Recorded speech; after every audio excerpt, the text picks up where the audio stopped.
All right, so we're just going to make sure everything is the right width, depth. We still have to put our fabric in, but we're not done digging everything out.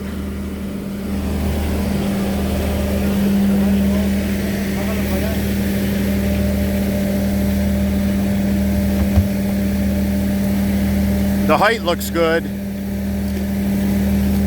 Maybe just a little lower. What do you think? And then 3 more feet. Well, just oversize it, you know.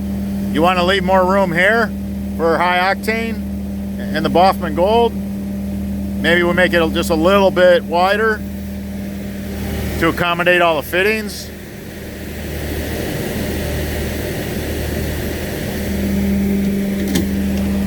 All right.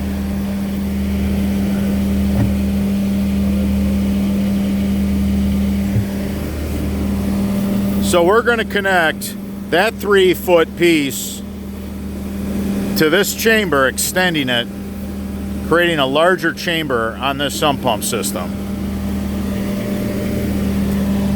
If you buy one of our set it and forget it's that we build for you and ship to you, and you just dig a hole, drop it in the hole and plug it in, and you want to add length to that chamber, just let me know at frenchdrainman@gmail.com. Get a hold of me, whatever you need, we'll make sure you have it.